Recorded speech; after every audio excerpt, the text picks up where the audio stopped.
श्रद्धा murder case में आफताब की polygraphy test हो रहा है। टेस्ट की प्रक्रिया शुरू हो गई है। दिल्ली के अंबेडकर अस्पताल में यह टेस्ट किया जा रहा है। आपको बता दें कि आफताब की रिमांड 2 दिनों में खत्म हो रही है, इसलिए इन्हीं 2 दिनों में पुलिस को सारे साइंटिफिक जांच पूरी करानी है। सख्त सुरक्षा के बीच हो रहा है पॉलीग्राफी टेस्ट।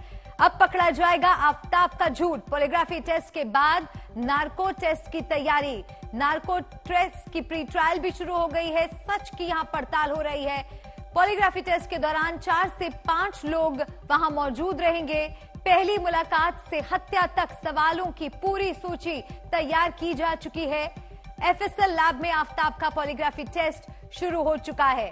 तो श्रद्धा केस में पड़ताल आगे बढ़ती हुई सख्त सुरक्षा के बीच हो रहा है आरोपी आफताब का पॉलीग्राफी टेस्ट। टेस्ट की प्रक्रिया शुरू हो गई है। पॉलीग्राफी टेस्ट के बाद नार्को टेस्ट की तैयारी है। दिल्ली के अंबेडकर अस्पताल में यह टेस्ट किया जा रहा है।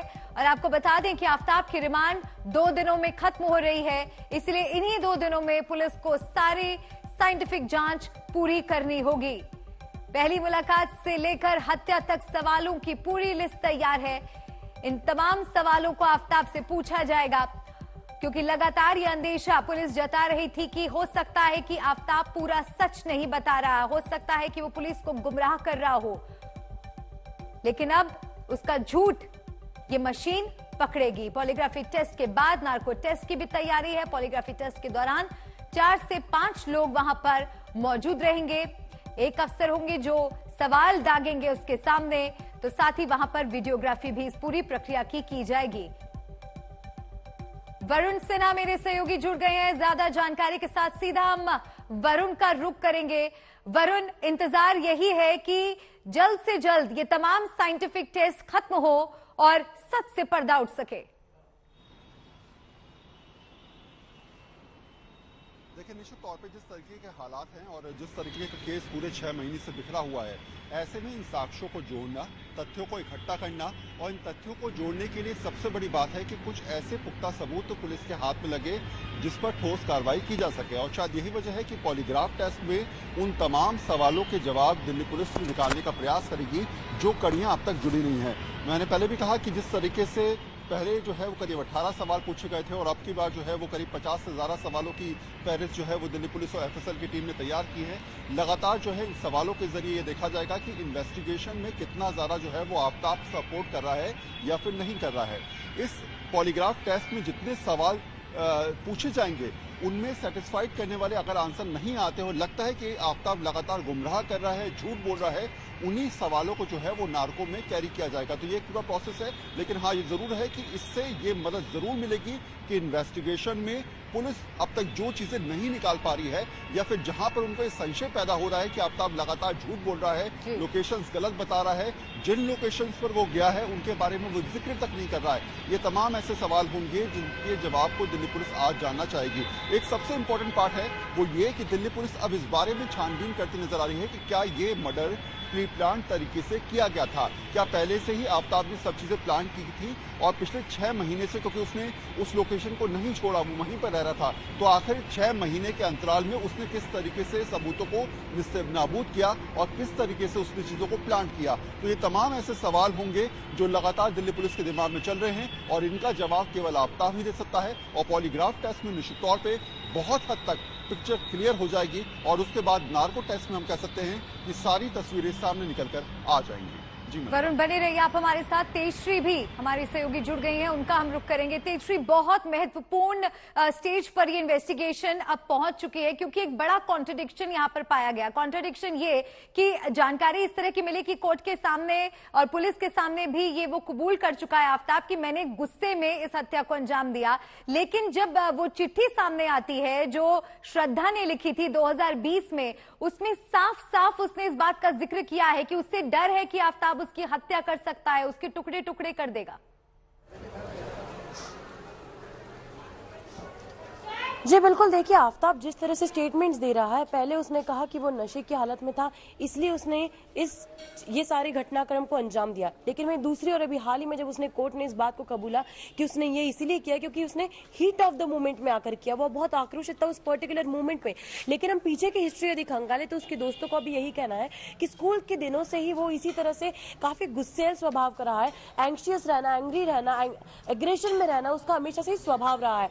अब दूसरी सबसे बड़ी बात यहाँ पर ये निकल कर आ रही है कि उसके हमें बिहेवियरल मूवमेंट्स पर भी देखना होगा। कल पुलिस स्टेशन में जब हमने देखा तब वो निराश पाया गया, वो रोता हुआ पाया गया, लेकिन आज कहा जा रहा है कि उसकी बॉडी लैंग्वेज बहुत ही नॉर्मल बताई जा रही है। अब पुलिस इन बातों पर पुख्ता सबूत ढूंढने की कोशिश कर रही है कि वो जिस तरह से जो बता रहा है क्या वो वाकई में सच है या नहीं, क्योंकि अब ये पूरी जांच साइंटिफिक एविडेंसेस के आसपास ही घूम रही है। क्योंकि कोर्ट ऑफ लॉ में ये बात प्रूव करना सबसे मुश्किल होगा पुलिस के लिए, क्योंकि अब कुछ ही दिनों में आफताब की जो पुलिस कस्टडी है वो खत्म हो जाएगी और जुडिशियल कस्टडी शुरू हो जाएगी। हालांकि जुडिशियल कस्टडी में भी नार्को टेस्ट हो जाएगा और नार्को टेस्ट में भी कई सारी चीजें सामने निकल कर आएंगी, लेकिन सबूतों के तौर पर पुलिस के पास इस वक्त क्या है? सबूतों के तौर पर पुलिस के पास आफताब का फोन है, पहली चीज।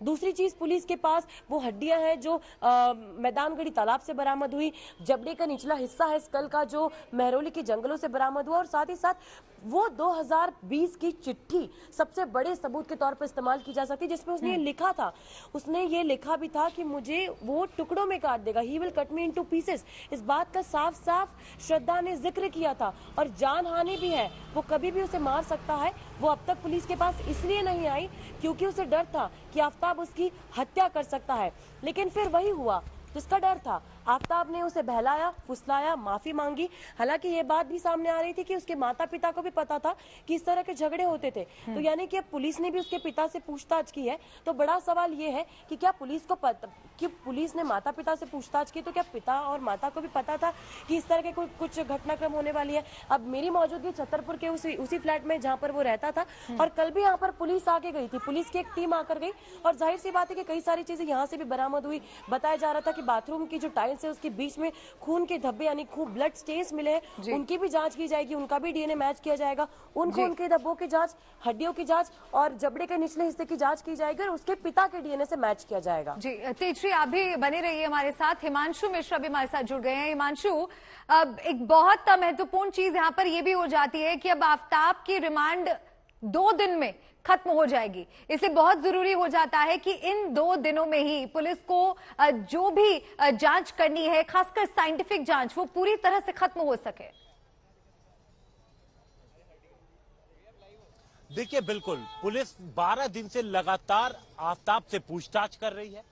वो जो कुछ पुलिस को बयान दे रहा है, पुलिस की टीम 10 से ज्यादा पुलिस की टीम, करीब 200 पुलिसकर्मी लगातार इस पूरी केस की जांच में जुटे हुए हैं। अब देखिए, सिर्फ दिल्ली में ही नहीं, पुलिस की टीम हिमाचल, उत्तराखंड, महाराष्ट्र और गुड़गांव पहुंचती है। इन सभी जगहों से पुलिस ने एविडेंसेस इकट्ठा किए हैं। इसके अलावा पुलिस के पास कुछ टेक्निकल एविडेंसेस भी मौजूद है और फॉरेंसिक एविडेंसेस भी पुलिस के पास कुछ अभी जिसकी रिपोर्ट आनी बाकी है। अब सर्कमस्टेंशियल एविडेंस अलग है। अब पुलिस इन सारे जो सबूत हैं, इन सबको कंपाइल कर रही है और ये देख रही है कि जो भी कड़ियां हैं, जो मिसिंग कड़ियां थी, उनको किसी तरीके से जोड़ा जाए।